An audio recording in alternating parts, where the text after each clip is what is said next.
August. Kasi ito na, pag-uusapan na natin yung tinatawag dito na, tawag dito, tulad nito, si Erice. Hindi daw siya boboto. At ayaw niyang bumoto sa impeachment ni Buday. Yan. Alam nyo, ano bang distrito hawak nung matandang yon? Sino ba at saan ba ano bang lugar ba yan si Erice? Kung ako sa inyo mga kaiksena, wag nyo na iboboto yung hindot na yan Wag nyo na iboboto. Bakit anong meron? Kasi meron pong mga ilang kongresista kasama si Erice na nag-withdraw umano ng kanilang pangalan sa draft resolution ng impeachment ni Sara Duterte. Wala sana akong problema dito kung ayaw niyang bumoto. Kaya lang, yung naging sagot niya, yung naging paliwanag niya at nanghihikayat pa ang animal. Paano mo nasabi, Direk? Ito. Kalookan ba yan si Erice? Yung ina niya, huwag niyong boboto yan Kung ako lang taga-Caloocan, nako, hindi ko tayo boboto yung hindot na yan. O ito, pakinggan nyo mga kaiksena. The evidence is big. Ang mas mahalagang tanong ay kung nasaan ang pera. Nagkakabawian na umano ng pangalan sa draft report na sumusuporta sa impeachment laban kay VP Sara. Pero ayon sa minorya, matibay ang basihan ng mga kaso laban sa pangalawang Pangulo. Yan ang Agenda Weekend Report ni Joel Manalo. Kumpiyansa ang ilang mambabatas na lulusot sa Kamara ang ulat ng House Committee on Justice patungkol sa impeachment ni Vice President Sara Duterte.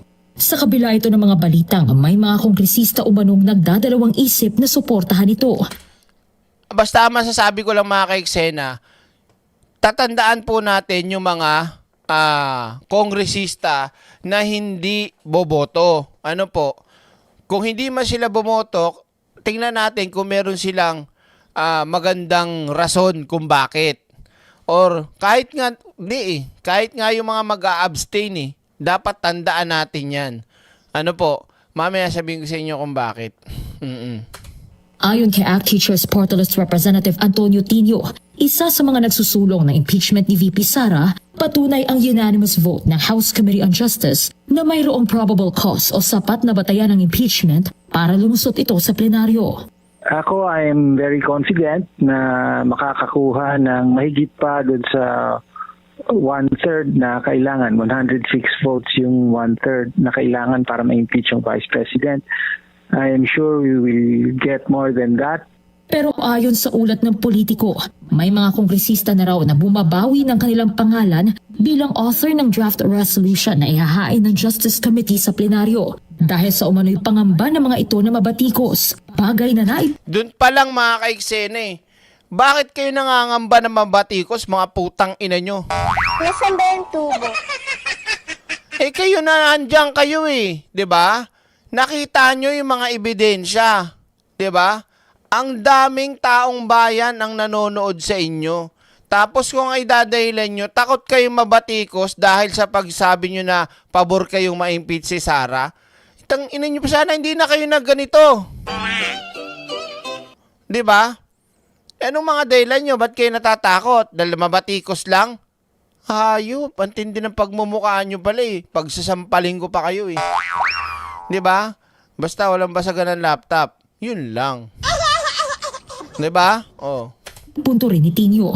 Sa kabila nito, tiwala ang kongresista na mas matimbang ang lakas ng ebidensya para suportahan ang magiging articles of impeachment laban sa bise.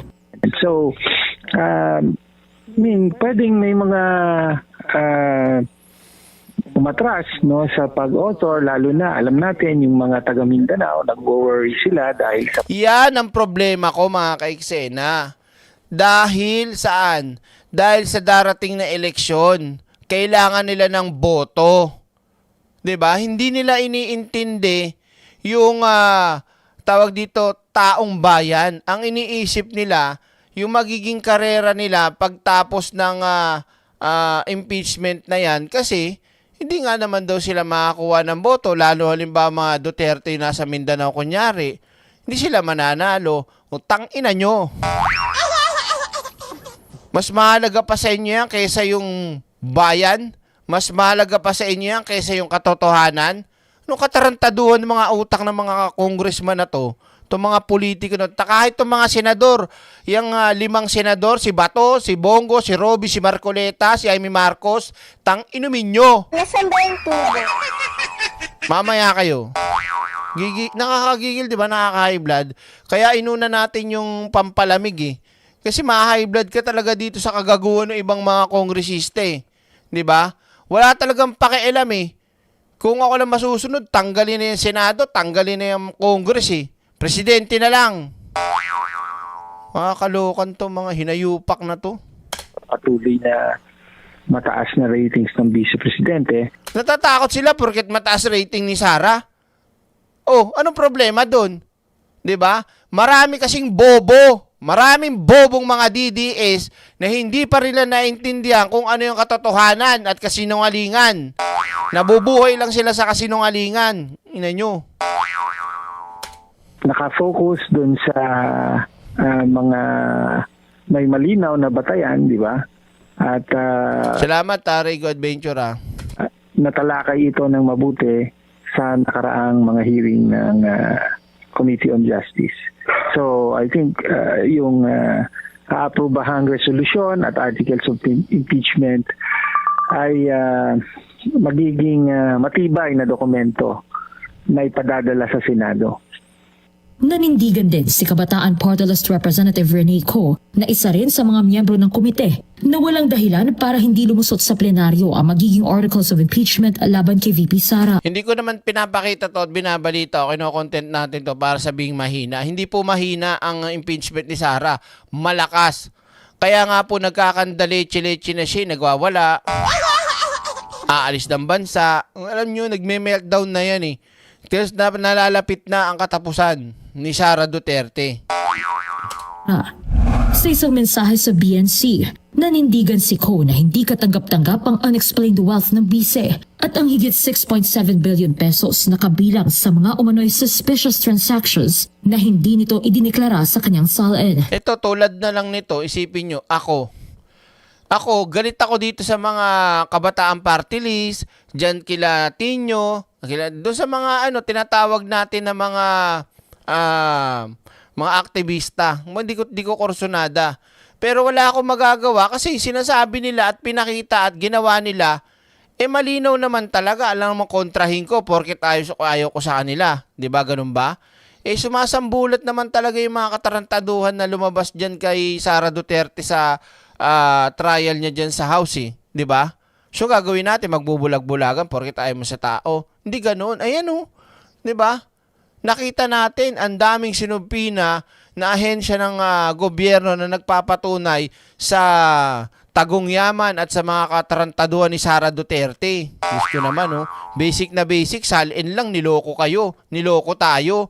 Tapos, Duterte pa rin, tangina nyo. Nasaan ba yung tubo? Oh. Ngayong Lunes, inaasahang aaprubahan ng Justice Committee ang kanilang ulat na siyang magtatakda ng articles of impeachment laban kay VP Sara. Oh. Sa oras na maaprubahan ito ng komite, isasama na ito sa order of business ng Kamara para maisalang sa deliberasyon sa plenaryo. Para sa Agenda Weekend, Joan Manalo, Billionaire. Pero, kagaya nga sinasabi ko, matibay naman, may sapat na numero at kumpiyansa ang ilang mga kongresista dyan sa numero na yan. Ito ho yan, mga kaiksena. Pakita natin pasok. Kumpiyansa ang House Justice Committee na may sapat silang numero sa Kamara para ma-impeach si VP Sara. Posible namang sa Happy birthday Roscar Castro Happy birthday. Enjoy your day at magpakanton ka na sa mga mahal mo sa buhay, kamag-anak, mga kaibigan, tropa, at mga may utang sa'yo, ganun. Happy birthday. Ulitin natin.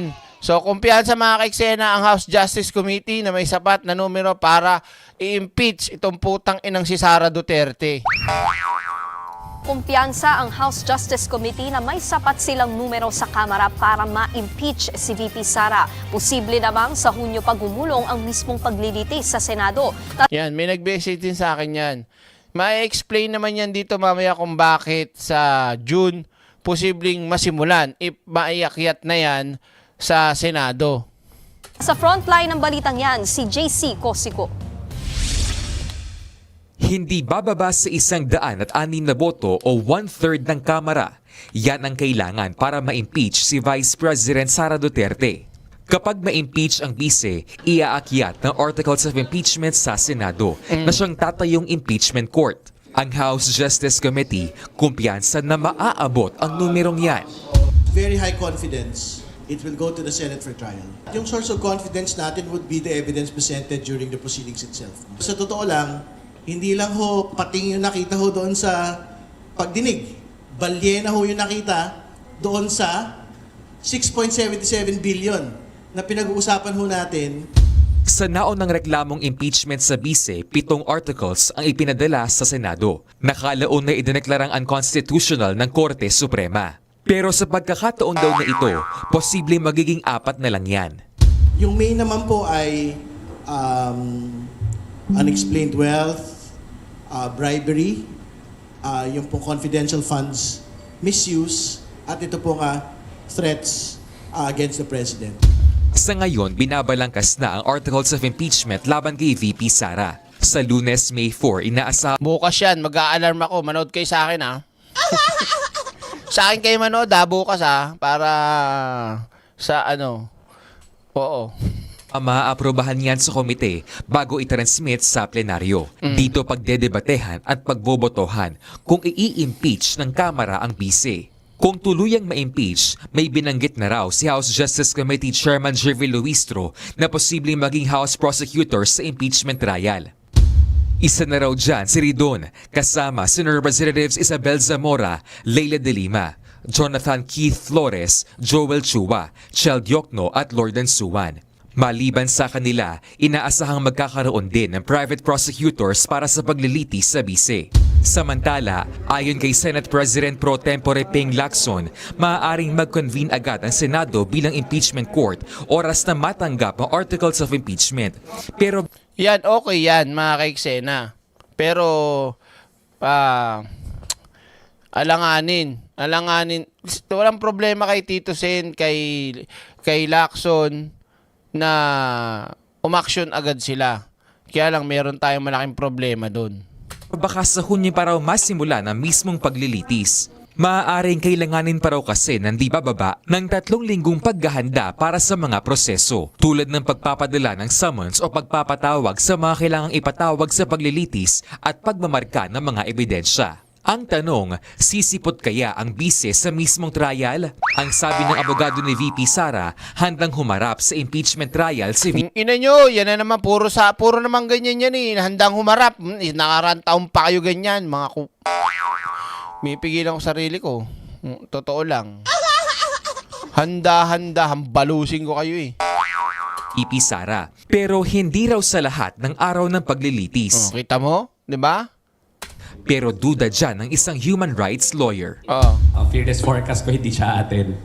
No, hindi siya attend kasi allergic nga si Sara Duterte matanong. Sara Duterte should attend because this is the highest accountability mechanism as provided for in no less than our constitution. The impeachment proceedings is a stress test for Philippine democracy. Nagbabalita mula sa Frontline, JC Cosico, News 5. Heto na. Heto na nga mga kaiksena. Wait lang ha. Ayan. Ba dito? Wait lang. Asa na ba? Mali. Saan na yun? Ito. Heto na nga. Wait lang. si Senate President So, kung sakali... Ay, tama ba? Ito ba? Wait lang ha. Ito ba? Ito nga.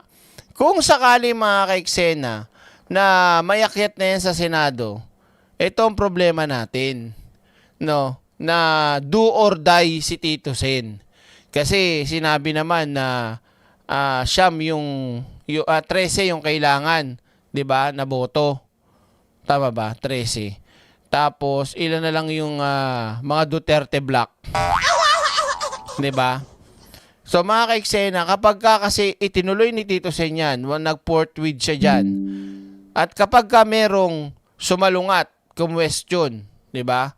Diyan na pwede magsimula yung tanggalin si Tito Sen dyan. Halimbawa, mas napaboran na wag i-impeach, wag ituloy. tanggal si Tito Sen. Pag natanggal yun, magiging Alachis Escudero na ngayon yung susunod na papalit dyan. I-delay na i-delay, kagaya nangyari nakaraang taon. Yun ang nakakalungkot, mga ka-eksena. Pero, kung lumusot, pag sinabi ni Tito Sen, ang trial, si Tito Sen talaga, ang sabi niya, hindi, ba't mo ipapagpaliban yan? Itutuloy natin yan. Diba? Ito balita, pakinggan nyo. Nanindigan po si Senate President Tito Soto na pwedeng i-convene ang impeachment court basta may 13 senador na present. Yan po'y kahit posible umunong mauwi sa kudeta sa Senado. Doon siya makukudeta, mga ka-eksena, sa pagpapatuloy niya nung pag pinakonvene niya.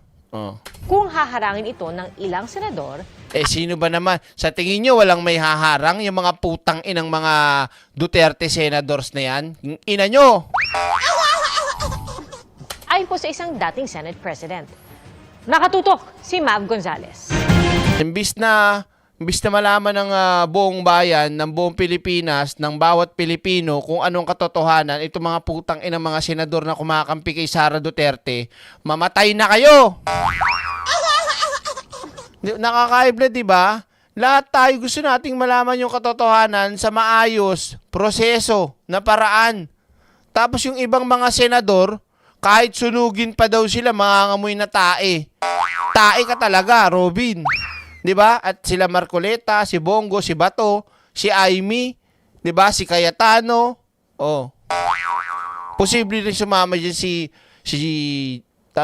Jinggoy, si Joel, di ba? May 5 miyembro ngayon ang tinaguriang Duterte Block sa Senado. Sina Senador Bato de la Rosa, Bongo, Rodante Marcoleta, Robin Padilla at Aimee Marcos. Pagpatawarin nyo na ho ako kung minsan hindi na ako makapagpigil kasi sa part ko, kung iisipin nyo mga ka-eksena, ako, kahit sabihin natin, sumasahod nga ako sa YouTube, pero iba pa rin yung daladala ko sa tuwing nagbablog tayo, sa tuwing nanonood ako ng balita, tas magkokomento kasama kayo, yung frustration ko, wow, tara. Yung frustration ko na alam niyo yun, makahikayat pa tayo, mapaliwanag pa natin, mamulat yung mga tanga na yung pinaniniwalaan nila ay hindi tama, 'di ba? Tapos itong mga animal na mga nakikita yung pagmumukha na yan, yung mga yan, mga demonyo, tingnan nyo talaga, Malinaw naman, di ba? Malinaw naman, sablay si Sara Duterte. Death threat, tangkang pagpatay. Pangalawa, laundering. Pangatlo, binanlawan. Charot. Laundering, money laundering. Tapos, pamimeki ng dokumento. Ano pa ba? Di ba? Yung salin. Ano pa ba? Hindi ba sapat yun para harapin niya, tas pipigilan itong mga putang inantong mga to? Nasaan ba yung tubo? Ay, talaga, Bahagi sila ng minorya, kasama sina Senador Alan Peter Cayetano. Yan pa, Ito pa, Di ba? Kaya hindi nyo masisi na di ba? Na mapamura na ako kasi hindi naman sa napapagod. Kumbaga, nakakaramdam talaga ako ng pagod sa mga ganitong klaseng ginagawa nito mga demonyo na to. She's Escudero, Kaya pa, Joel Villanueva at Mr. President! Kaluluwa ng mga kababayan pinapansin nito, Mr. President! Jinggoy Estrada. Sabi ni dating Senate President Coco Pimentel, posibleng mauwi sa kudeta kung gusto harangin ng ilang senador ang impeachment ni Vice President Sara Duterte. Sabi kasi ni Senate President Tito Soto, oras na matransmit sa Senado ang articles of impeachment, kaagad niyang i-convene ang impeachment court. Di ba? Kaya hanga ako, saludo ko kay Tito Sen Hindi siya natatakot Alam niya yan, na kapag tinuloy niya yan, pwede siya talagang matanggal. At pag natanggal siya, di ba? Pero hindi, ang nakikita ko nga dyan talaga ng isip ni Tito Sen, bali nyo na akong tanggalin, basta ginawa ko yung tama, ginawa ko yung trabaho bilang Senate President, lalong na pagdating sa impeachment, dahil para sa taong bayan. Ganon dapat ang mga utak. Hindi yung utak ng mga Duterte black na senators na yan, mga utak bugok. Mga utak baka may kumakain eh. Opinion niya, kailangan mag-trial. So, hindi siya papayag na hindi mag-trial. Oh. What is the only way? What is the only way na ma-enforce ng majority kung ayaw nila mag-trial? Ang laki ng minority ngayon, 15 versus 9 eh. Oh. Tandaan mo na you only need 13 votes to elect the Senate President or to elect a new Senate President. Tingin ni Pimentel, maninindigan si Soto kahit pamapalitan siya sa pwesto. Sabi kasi ni Soto, pwedeng i-convene ang impeachment court basta't may 13 senador na present. Kung palitan siya, so be it. ang importante yung lugar niya sa history, sa kasaysayan na mapakita niya sa Sabi ni Mariam, dapat di muna niya sinabi. Hindi eh. Tama lang yun, sinabi niya na. Para ngayon pa lang, yung mga tao, kagaya natin, di ba? Sa ba nababasa natin yung gagawin ng mga Duterte Black, di ba? Matik na yan. At least nalaman natin kay Tito Sen, simula pa lang, siya, wala siyang problema. Impeach yan, tuloy tayo. I-trial natin yan. At least meron na agad tayo nakukuha na ng tawag dito sa sandalan na merong kakampi, ganun.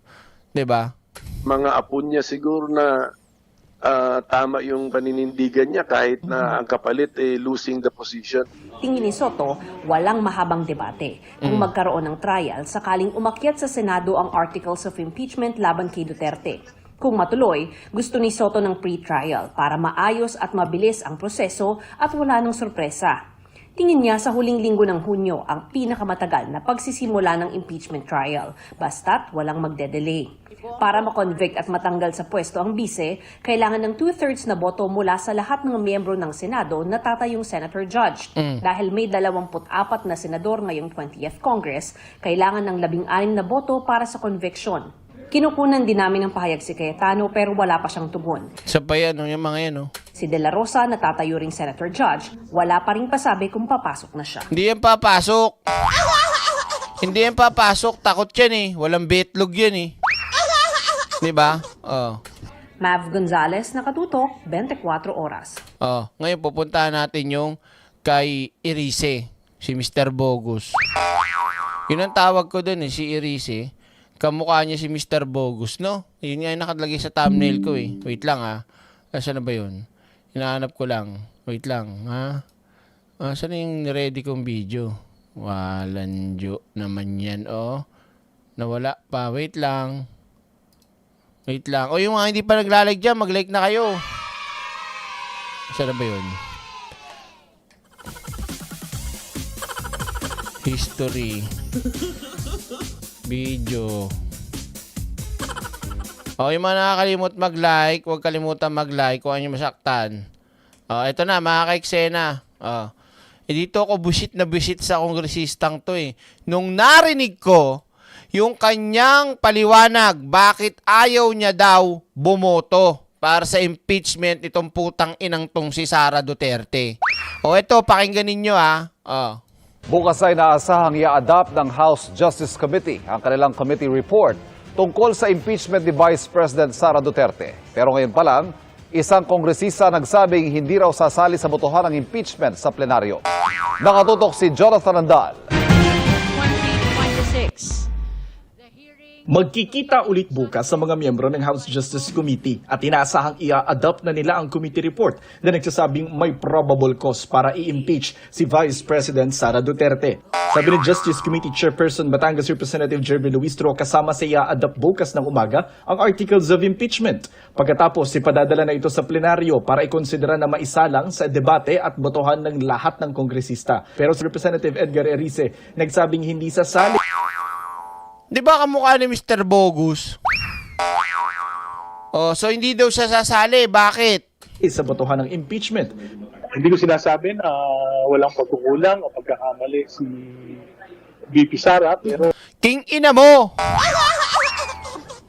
Bakit yun natitignan mo? Kung may pagkakamali o hindi, o wala, o meron.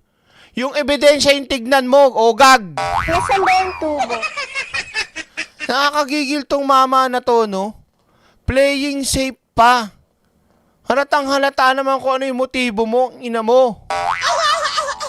Hindi ko sinasabi na walang pagkukulang o pagkakamali si BP Sara. Pero sa tingin ko, ayako maging parte ng moro-moro. King ina mo, moro-moro yun? Nasaan ba yung tubo? Di ba, kaka-high blood tong hindot na to eh.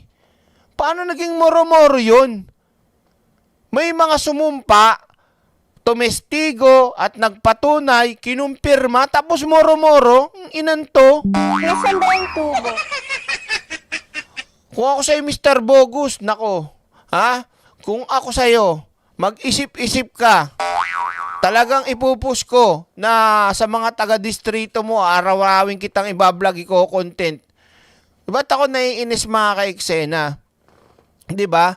Kagaya niya, kung wala talaga siyang pinapanigan, wala talaga siyang tawag dito, kinikilingan, kung hindi yung para sa taong bayan at katotohanan lang, ba't hindi ka boboto? O kung bumoto ko man, halimbawa ayaw mo, nag-no ka, na-impeach. Ganun ba talaga kayo kaano sa kapangyarihan? Para halimbawa, siyempre, iisipin, pag nalaman halimbawa ng mga Duterte, bumoto to, isa sa boboto. Kasi maghihiganti yung mga Duterte, kaya pangit talaga yung makabalik sa pwesto eh.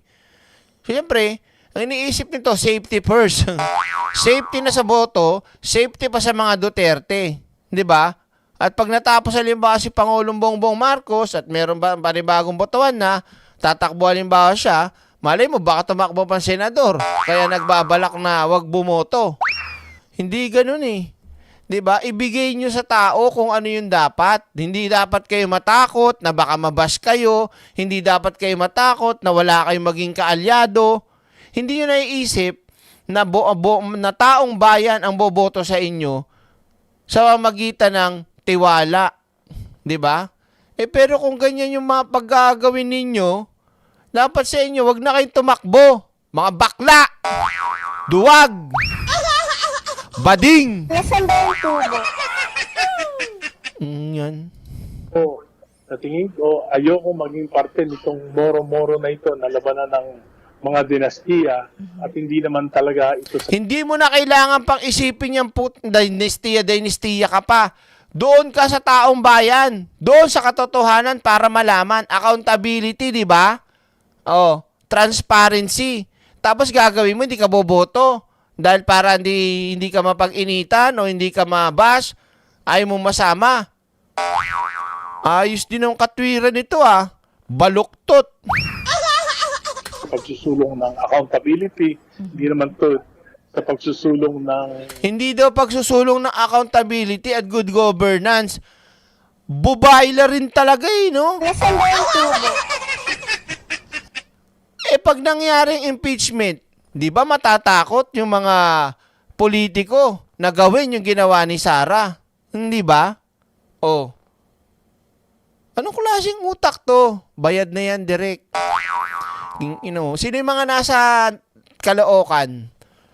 Kung marami kung subscriber ng taga-Caloocan dito, wag nyo nang iboboto tong animal na to. Walang bayag, walang betlog. Laki-laki mong bakula, wala kang betlog. Bading! Nasaan ba yung tubo? Governance. Sabi ni Erice, personal na desisyon niya ang hindi personal daw. Lolo mo. Nasaan ba yung tubo? pagsali sa botohan ng impeachment. At tinan mo, kamukhang si Mr. Bogus. May buhok lang to eh. Oh. Diba mga kababayan ko? Nakakagigil eh, no? Ang sarap kurutin nito eh, sa mukha. Paano naging ano yun? Nang niper. Nasaan ba yung tubo? Yung kurutin mo ng, ang cute mo. Cute mo. Gigigil ako eh. Oh. hindi ito desisyon ng kinabibilangang Liberal Party. Hihimukin ko sila na... Abatang manghihimok pa. Nasaan ba yung tubo? Ang kapal ng face mo naman. Walang due ka naman. Hindi na nga boboto. Kung ano pa yung palusot at paliwanag, manghihimok pa, kung ina mo. Nasaan ba yung tubo? matanong ko nga kayo, sir. Nabayaran ba kayo? Di o nagtatanong lang po kung meron bang nagbayad sa inyo. No? Ihimukin ko sila na huwag kaming sumama sa Marcos, huwag kaming sumama sa Duterte. Yan yung playing safe na palusot, huwag sumama sa Marcos, sa Duterte. So pag hindi ka bumoto at tinimok mo yung iba, so mababa yung bilang. 'Di ba? So kung bumaba yung bilang, pwedeng magkaroon ng tsansa o magkaroon ng pagkakataon na hindi maabot yung numero. Huwag mo kaming ginagago. Gago. Nasaan ba yung tubo? Kainis Huwag kaming sumama sa Marcos, huwag kaming sumama sa Duterte, maglagay kami ng kandidato namin. Noong April 29, 53 kongresista ang bumoto para sabihing may probable cause para ma-impeach si Duterte. Sabi ni Erice, marahil may dilema ngayon sa mga kongresista kung paano boboto sa impeachment. Tinatansya yan ng mga nakaupong congressman. Ano ba mas makakabuti sa akin? Tinatansya. Wow! Di ba? Oh. Self-interest over national interest. For example, yung mga nasa Mindanao, siyempre, apektado sila. No? Nasa Mindanao ka ba? 'Di ba? Nasa Mindanao ba siya? Bakit ka lintik naman? Message tong hindot na to, turn off all notification. Ay, ano nangyari? Nawala. Turn off ko kasi yung notification. Ang daming grupo ko ng mga basta na ba ako? Ito. Tuloy natin. Diyos ko, high blood ako. Nung backlash. Sinusubukan. Teka lang, ayun pala. Nasa Mindanao ka ba, sir?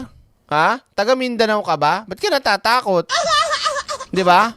Doon pa lang, huli mo na siya rito Papalusot niya pa yung ibang mga kongresista na tinatansya. Baka ikaw yun. Di ba? Kaloka. Uulitin ko. Binayaran ka na ba? Nabayaran ka ba? Nagpabayad ka ba? O may natanggap ka ba para lang wag bumoto para kay Sara Duterte? Bakit mo naman tawag dito, bakit mo naman nasabi direct na ganyan na may bayaran-bayaran? Kasi nga mga ka-eksena, dito sa susunod kong ipapakita, meron daw ganun nga, may nanggagapang daw. Kasado na raw sa May 5 ang meeting ng National Unity Party para pag-usapan ang kanilang posisyon sa impeachment case ni VP Sara. May sagot naman si NUP stalwart Congressman Roland Valeriano sa Di ba yung NUP, yan yung kinabibilangan ni Puno, di ba? Tama ba ako, mga ka-eksena? Correct me if I'm wrong kung yan yun. Kung maaalala nyo kasi, di ba, nagsisimula na yun sa House Justice Committee. Ano sabi ni Puno? Wala daw smoking gun. Biglang nagbago yung stand niya, di ba? May spokesperson pa nga, di ba? Anak ni Abante ba yun? Yung kanilang ginamit para tagasalag nung nung mga kung anong bato ng mga DD shit, di ba? Tama ba ako? Kasama si Puno dito sa party list nila. Tama. So, iniisip ko ngayon mga ka-eksena, ano kaya ang desisyon nilang lahat? Kasi meron dito kasi na pabor siya sa impeachment. 'Di ba? Paano yung iba? Tuloy natin. umano'y pera kapalit ng boto. Kaya tinatanong ko si Erice. Nabayaran ka ba? Nagpabayad ka ba? Nagtatanong lang po, 'di ba? Bilang mamayang Pilipino, gusto namin malaman, nabayaran ka ba? Kami na bahala kay Puno, taga-Antipolo ako. Yan ang Agenda Weekend Report ni Isaiah Mirafuentes ng Abante. Hindi Hindi raw magpapadikta sa kahit sino at kahit sa pera ang House of Representatives para sa pagboto nila sa impeachment complaints laban kay Vice President Sara Duterte. Ito ang paninindigan ni Manila 2nd District Representative Roland Valeriano sa gitna ng umuugong na bayarang nagaganap sa Kamara para paboran ng impeachment. Kasunod din yan ang kumpirmasyon ni Representative Ronaldo Puno sa BNC, Chairman ng National Unity Party, na sa tulong ni House Majority Leader Sandro Marcos ay nailabas ang kanilang FLR o for later release funds. I don't think so.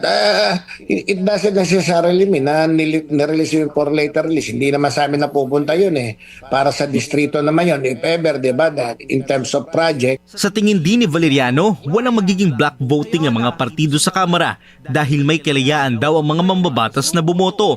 Hindi naman sila magdidikta ng magiging boto ng kada congressman dahil siyempre may kanya-kanyang pag-iisip naman yun at hindi naman dapat tayong bumoto ng because na ito yung party stance. Chismis lang din daw ang issue na may natanggap silang pera matapos suportahan ng unang impeachment laban rin sa bise noong nakaraang taon. Hindi ako mababayaran ng kahit sino para lang sa isang boto. No pressure. Kaya nga ako hanggang ngayon hindi ko pa kumbaga hindi ko pa masabi yung talagang boto ko dahil gusto ko makita rin talaga. Napanood ko, sinundan ko yung hearing at yung iba ron, alam ko na naman talaga from the very beginning.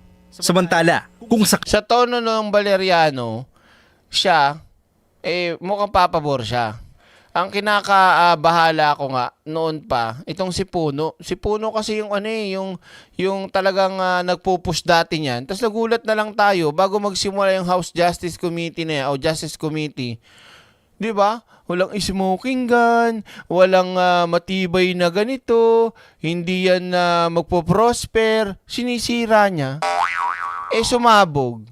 Kita mo, ano kayang di na tayo nakarinig kay Puno Wala na siyang sinabi patungkol dun sa sumambulat sa taong bayan na 6.7 billion itong putang inang si Sarang to. Nasaan ba yung tubo? Diba? Yung ina nito hayop Bisit na yan. Wala na, ganun na lang. O tapos ngayon, bukas. Kaya manood kayo dito manood kayo pag nagising ako maaga dito ako magla-live Sama-sama tayo dito. Akaling umabot na sa Senado ang impeachment ng bise, may ilang mambabatas na raw ang napupusuan si Valeriano para magsilbing prosecutor panel. Ito raw ay sinakbayan ng Representative Chel. Magiging prosecutor panel pa pala yun, di ba? Jokno, Iloilo Congressman Lawrence Defensor, ML Party List Representative Laila de Lima, Manila Representative Joel Chua, Bicol Saro Representative Terry Ridon, at House Committee on Justice Chair at Batangas Representative Jervy Luistro. And Direct Freddy Valera. Nasaan ba yung tubo? Lintik namang ingay na itong turn off all notification for Chrome. Yan. Ituloy natin. Lahat daw sila ay may kapasidad na humarap at ipaglaban ng panig ng Kamara. Samantala, sa isang panayam sinabi naman ni Attorney Michael Boa, isa sa legal counsel ng bise, na dadalo ang kanilang kampo sa Senate trial. Pero hindi raw makadadalo si VP Sara sa lahat ng proceedings dahil nakadepende lang ito kung required ang kanyang attendance sa naka-schedule na trial. Para sa Agenda Weekend, Isaiah Mirafuentes, Abante. So mga kaiksena, bukas, pag natuloy na nga, siyempre magbobotohan, parang live ni Coach Jared, yun lang pala ang inaantay ni Puno, budget na i-release ni, yan. Di ba kakagigil, Basta ang gagawin lang naman natin mga kaiksena ngayon, hindi naman lahat yan sa isang distrito lang. Tapos, yung mga bumoto para, mga hindi pabor na ma-impeach, yan ang mga tatandaan natin, mga kaiksena. Dito muna tayo sa Congress. Kung halimbawa, kung taga sa inyong distrito yan, huwag nyo nang iboboto yan. Halimbawa sa amin, kunyari, dito sa lugar namin, bumoto ng no. Hindi na namin banatang ko pa yan. Nasaan ba yung tubo? Kasi kung doon ako na-high blood kasi mga kaiksena dyan sa putang inang yung paliwanag niya ni Irise, mga kaiksena. Biruin nyo, nagpagod, naghirap, ang daming tinawag, sinubpina, tapos sasabihin niya, moro-moro, binawi niya yung ano niya, at hindi siya boboto dahil ayaw niya daw masama sa Marcos Duterte na banggaan. Di sana, umalis ka na pagiging kongresista mo, bano. Nasaan ba yung tubo? Di ba? Oh, puro mga dekalibring abogado mga yan. Oh. Ano pa? Ako simulat sa pool, di ako nagtitiwala dyan dahil tao ni Gloria yan. Sino? Pwede rin nating magamit, persahin lang. Kaya nga, sino ba yung ano? Kaya nga mga kaiksena, kahit na tayo ay walang kapangyarihan, this time, no, mag-ingay lang tayo na mag-ingay. Kaya kung mapapansin, tingnan nyo nga ako, talagang hanggat maaari kung pwedeng makaabot ko sa mga planeta tong bunganga ako gagawin natin para may makalampag natin tong mga politiko, tong mga gigigil ako. 'Di ba? Para alam nila na talagang nakabantay talaga tayo. 'Di ba? Halimbawa, panood ni Erisi yan, tapos halimbawa, panood niya ako, tapos sinasabi niyo sa comment na hindi niyo na iboboto, na ganyan, kahit papaano, mapapag-isip din yung mga yan. At yung mga politiko na nagnanais na sumalungat, di ba? Kahit papaano, magdadalawang isip yan Ewan ko lang doon sa mga putang ng mga senador ni Sara Duterte. Makapal talaga yung mga buto nun Di ba? Yung mga kanilang mga ugat talagang mga poste na ng Meralco sa tigas Palalo na yung mukha nila para silang may hydrocephalus sa laki. Nasaan ba yung tubo? Wala tayong aasahan doon sa mga Duterte block na yan. Wala na, matindi na topak niyan. Malaki ang takot nila kay Kong Luistro. Sigurado kasing babalatan sila ng buhay nun. So, yun mga kaiksena. Tawag dito, bukas, kailangan nating magpahinga ng maaga para tayo maagang magising. Anong oras ba yun? Makapag-alarm nga. Anong oras ba yung sa sa Congress para makapag-alarm ako? Di ko alam Oh, anyone? Direct si Erice, yan ang version ni Bam Aquino. Nasaan ba yung tubo? Version, sunog naman. Direct, we the people, powerful kaysa sa kanila. We are the storm at asahan natin na marami tayo worldwide. That's why we are in control. Kaya nga, alas 10. O sige. So bukas magkita-kita tayo. Alas 9 o alas 10. Dito kayo manonood. Kukulamin ko kayo. Pag hindi kayo dito nanonood. Okay?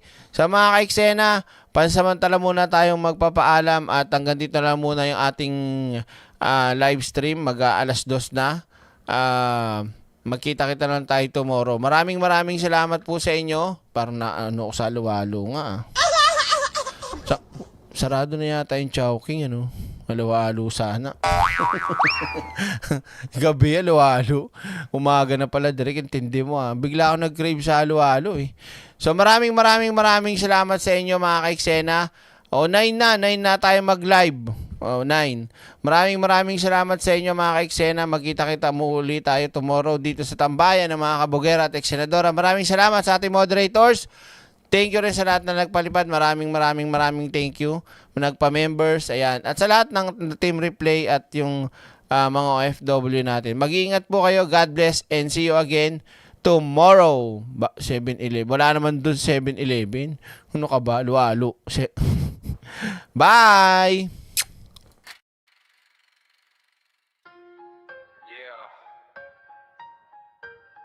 Mic check. Kwento to ng kapangyarihan na naligaw. Yan. Bisero siya, di ko nakikita astang busy lagi. Pero trabaho niya parang laging may delay. Kaban ng bayan, parang nakaw sa gabi. Swipe dito, swipe doon, walang resibo, okay. Habang bayan naghihintay ng aksyon. Siya may pa-interview, may pa-global na eksena. Suit na plantado, salitay is crypto. Pera output, wala, presko lang ang meron. Hindi pawis ang puhunan, kundi exposure. Mas kilala sa camera kaysa sa serbisyo.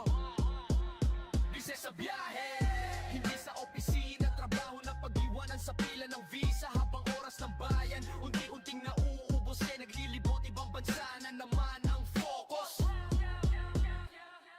deadline lumilipad parang eroplano. Attendance niya laging out of the country. Status mangiting malamig, kalkulado ang galaw parang chess, pero ang tinatamaan taong bayan. Empathy siya zero pero fear mataas. Umiiyak ang masasagot niya, soundbite lang. Kung konsensya ay timbang, kulang sa kilo. Kapangyarihan sa kamay ng taong walang hilo. Sa tama at mali pareho lang ang tunog. Basta spotlight andyan, tuloy ang ikot. Hindi lahat ng nakikita ay may puso. Hindi lahat ng babae leader minsan uso.